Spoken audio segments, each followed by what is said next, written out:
السلام عليكم ورحمة الله وبركاته. ازيكم يا شباب؟ عاملين ايه؟ يا رب تكونوا بخير دايما. ورجعنا لكم بعد فترة كبيرة من غياب بفيديو جديد، وبإذن الله الفيديو ده يفيدكم. الفيديو اولا هيبقى اول حاجة هيبقى شرح عن حل مشكلة الحصالة.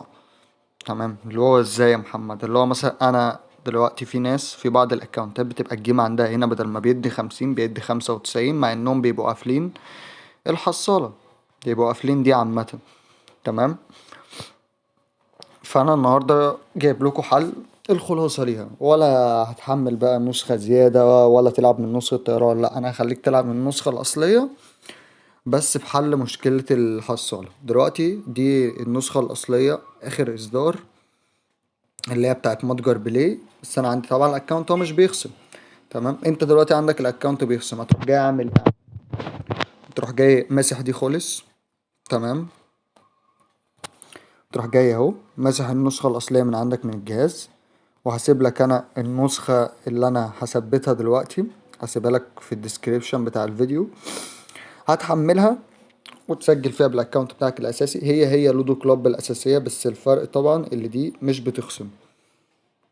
تمام؟ اديك عرفت الفرق، اللي دي مش بتخصم، بس هي النسخة الاصلية، مفيش اي فرق، مفيش اي فرق ما بينهم خالص. تمام؟ ادي اهي، دي النسخة اللي احنا هنعمله عنها الشرح. دي النسخة اصدار 2.2.51، اللي هي الأصلية بس من مدة كبيرة. يعني هتلاقي فيها الصاروخ، هتلاقي فيها كل حاجة في الأصلية. يعني مش نسخة طيران أساسا، لا هي النسخة الأصلية العادية جدا بتاعتكم، بس الفرق اللي هي إصدار قديم عشان نحل بيها مشكلة الحصالة اللي عند الناس. تمام؟ ثانية بس النسخة تتثبت. طبعا النسخة دي انت بتسجل فيها زيها زي النسخة الأصلية بالظبط، مفيش بقى ولا فصل نت ولا الكلام ده كله، ولا بتمسك أي حاجة. هي الأصلية، مفيش أي فرق يا فيش. تمام؟ ثانية بس يتعمل لها سكان، بس كده.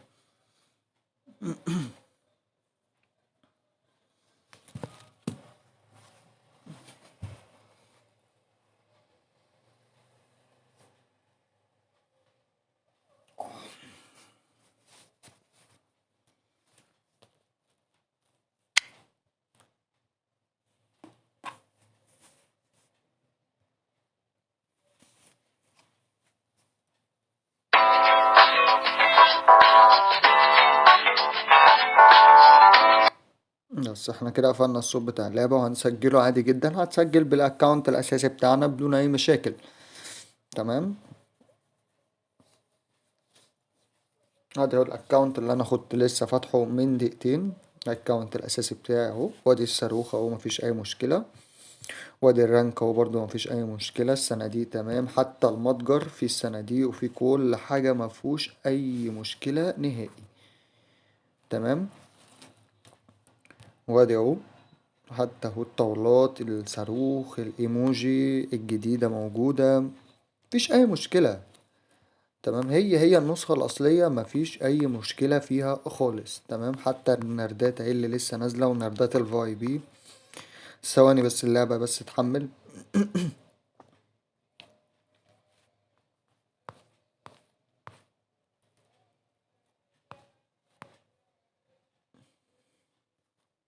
او حتى النردات الماكس اهي باينة فيها، يعني حتى مش بتبان. لو نسخة طيران النردات هتبان ليفل واحد عادي، لا دي اهي النردات الماكس، والفريمات برضو الفريمات الماكس هتبان عادي جدا اهي. الايموجي انا مستنيها بس تحمل. ودي الطاولة ام 25,000 اللي ما بتبانش اساسا في الطيران، طاولة ام 3000 برضو اللي ما بتبانش في طيران. وادي الايموجي اهي، الايموجي الجديدة كلها، القطة، الكلب، العضلات، وده الايموجي اللي هو كان لسه نازل، برضو باين فيها مفيش اي مشكلة خالص. وبرضو مش هتخصم منك اي حاجة. يعني اهو انا بس بتأكد اللي دي مقفولة عندي. تمام؟ لو انت بتخصم منك في الاصلية هتحمل دي، مش بتخصم منك مش محتاج تحمل دي خالص. تمام؟ اهي دي مثلا هتبقى مفتوحة، لا انا مش عايزها مفتوحة، انا عايزها تبقى كده.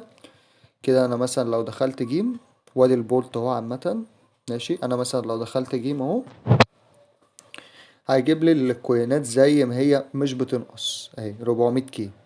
تمام، 400 كي بالظبط، هيجيب لي الكوينات مش بتنقص. حتى لو انا كسبت الجيم الكوينات مش هتنقص. تمام. وده كده كان الشرح بتاع ازاي احل مشكلة الحصالة. تمام. وازاي ما يبقاش عندي اي مشكلة في الحصالة عشان اخد ال100 مليون بالظبط. تمام. ده كان حل بسيط وجميل، وادي النسخة اهي، مفيهاش اي مشاكل خالص. حتى النردات اللي لسه نازلة بتاعت الفاي بي موجودة فيها. تمام. يعني نسخة أصلية بالظبط، مفيش أي مشكلة. الفريز بين، الجاك بوت، ميشونات، الصاروخ، أي حاجة فيها موجودة، مفيش أي مشكلة. وعشان تتأكد بس من حاجة، أنا مثلا لما أجي أخش على متجر بلاي،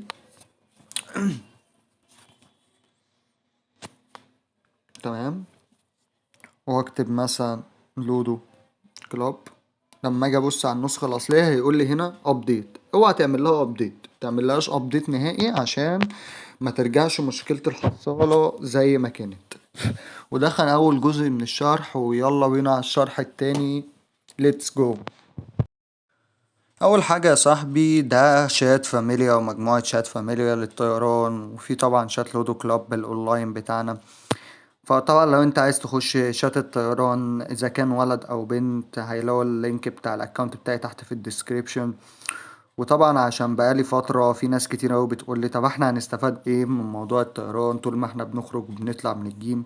دلوقتي انا هشرح لك شرح كامل مفصل لموضوع الطيران ده في الفيديوهات الجاية، وازاي بنقابل بعض، وازاي مثلا بنلعبه اول جيم، وازاي بنرده تاني جيم، والكلام ده كله. لو انت حابب تبقى اول كل رانك بإذن الله، فهتخش تكلمني وتبقى بتعرف تطير. لو ما بتعرفش هندخلك شات التعليمي ولاد او التعليمي بنات. وبس كده يا صاحبي، ويلا بينا نخش على الفيديو بتاعنا. يلا. يلا بسم الله، 1 2. حكيم ثابت. طبعا يا حبيب اخوك، احنا بنبقى في كل جماعة على التليجرام زي ما باين عندك كده في الفيديو فوق، او اللي احنا مثلا بنعده في كل جماعة على التليجرام.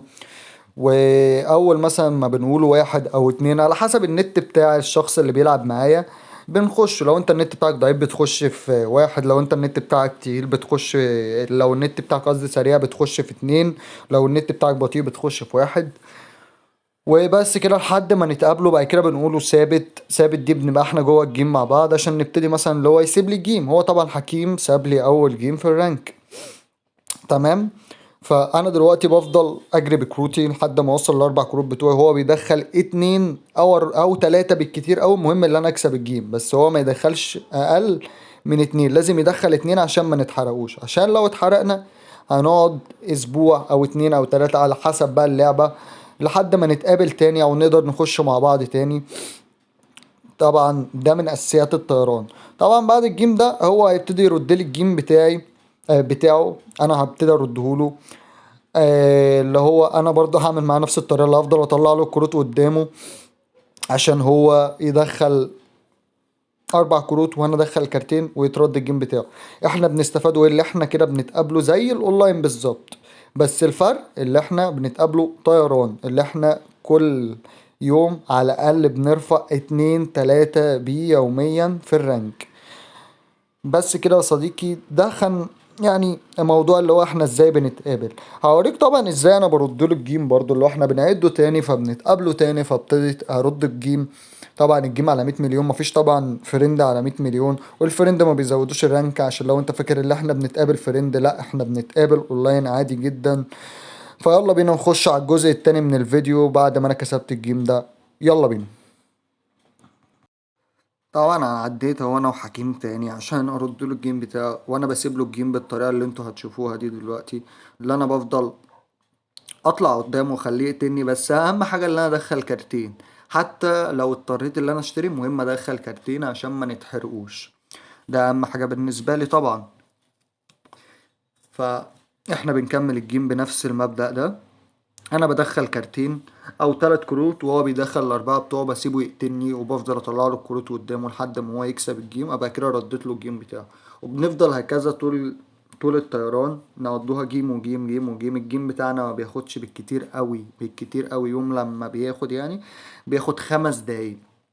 جيم اونلاين بيخلص في 5 دقايق. يعني انا بقى على كل 5 دقايق او كل 10 دقايق 100 مليون في الرانك، 200 مليون في الرانك. فبقدر اللي انا ساعتها هاخد الرانك بكل سهولة من غير اي مشاكل خالص. تمام. المهم اللي انا ساعتها بكون متعلم الطيران، فببدأ بقى اللي انا اخش مثلا شات. مش شرط الشات بتاعي، انا ما بقولكش لا خش الشات بتاعي عشان الشات بتاعي ما فيش منه اتنين، لا خالص. انا عندي اللي انا بعمل شروحات، فانا بفيد الناس، بعلم الناس ازاي تطير، ازاي تاخد الرانكات، الكلام ده كله بحللهم المشاكل. بس في نفس الوقت لو انت حابب تنور شاتي، على عيني وراسي تنور، مفيش اي مشكلة. هتلاقي اللينك بتاعي تحت في الديسكريبشن بتاع الاكونت بتاعي بتاع التليجرام. تكلمني تقول لي يا يسري انا عايز اخش الرانك، عايز اخش الشات بتاع الرانك بتاعك، هدخلك. عايز تخش شات البوتات وتبدأ تلعب بوتات كلاسيك مع الناس، مفيش اي مشكلة تنور برضو. المهم يكون الشرح فاتكو، واللي انتوا فهمتوا ازاي احنا بنلعب طيران، وازاي بنطيروا من الجيم عشان نتقابل وناخد الرانك كل جيم. ما هو الطيران مش معنى كده اللي انت مثلا ايه بت بتطير بره الجيم بس، اكيد لا طبعا. لا يا حبيب اخوك، الطيران بيبقى معتمد على ايه؟ اللي احنا لازم نقابل ناس، فاهم؟ يعني انت تكون في شات، او انت ومثلا واحد صاحبك مش عند بعض فريند، وما لعبتوش مع بعض قبل كده، بتقدروا اللي انتوا تتقابلوا في جيم اونلاين، بتفتحوا كول مع بعض وبتعدوا، بتقابلوا بعض، بتلعبوا جيم وجيم، انت جيم وهو جيم. هتلاقوا نفسكم اللي هو كل يوم هترفعوا 2 3 بيه في الرانك، هتريحوا نفسكم. الطيران ممل بالنسبة للناس اللي هي بتحب المغامرة وبتحب تلعب اونلاين، بس بالنسبة للناس اللي هي عايزة تبقى اول كل رانك، فالطيران مفيد جدا. مش معنى اللي انت في شات رانك اللي انت مش هتلعب اونلاين، لا بالعكس، انت هتطير وتبقى ضامن الرانك بتاعك وتتسلى برضو اونلاين. بس كده يا صاحبي، ده كان الفيديو بتاعنا النهاردة. كان أول واحد عن حل مشكلة الحصارة، التاني عن مفهوم الطيران كامل. وهسيب لك فيديو للشباب بتاعتي وهي أول رانك، كل أسبوع بإذن الله بنبقى أول رانك. لو أنت عايز تبقى واحد مننا هتكلمني في أكاونت التليجرام بتاعي، يبقى تحت في الديسكريبشن. لو عايز تتعلم هدخلك جروب التعليمي. وهسيبك مع فيديو الرانك. سلام.